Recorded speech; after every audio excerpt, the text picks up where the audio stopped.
অয়ন একটা কথা বলবো? আবার কি খুললাম?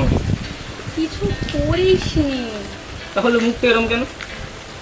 ভাবছি কি ভাবছি? আমাদের প্রথম দেখা হওয়ার দিনটা। কোনটা? তুই যে প্রথম দিন আমার উপর রাগ করেছিলিস। আমি রাগ করেছিলাম? হ্যাঁ, আর সেই পেনটা ফেরত দিতে গিয়েই আমাদের কথা হয়েছিল। হুম, মাঝে মাঝে ভাবি জানিস তো, পৃথিবীতে এত মানুষ থাকতেও তুই হঠাৎ কেন আমাকেই?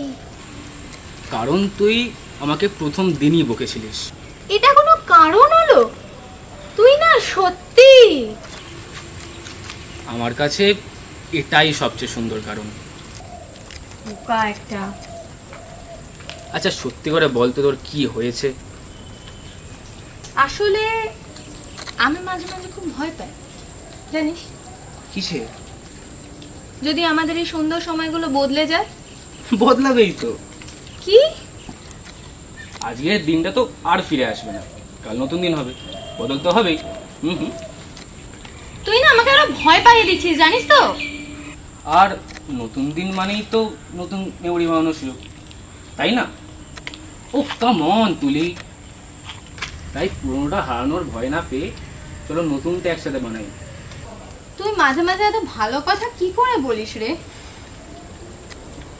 গুগল থেকে শিখেছি। হ্যাঁ? আচ্ছা শোন, চোখটা বন্ধ কর। কেন? সারপ্রাইজ আছে। কি সারপ্রাইজ? বন্ধ কর বলছি। কর কর।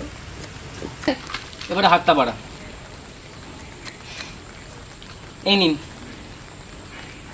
এইটা কি? ডায়েরি? হুম। এর মধ্যে কি আছে? আমাদের গল্প। আমাদের গল্প? প্রথম দিন থেকে শুরু করে আজ পর্যন্ত যে সকল মুহূর্ত আমার কাছে খুব স্পেশাল, সব লিখেছি এর মধ্যে। তুই নিজে লিখেছিস? হ্যাঁ। আমি সত্যি খুব লাকি রে। কেন?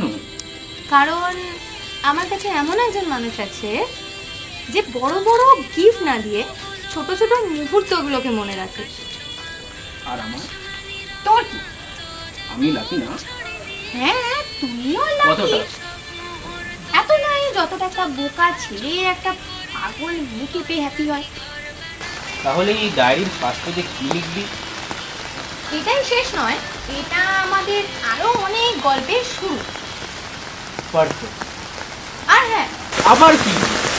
এর পরে সারপ্রাইজগুলো যেন আরো বেটার হবে।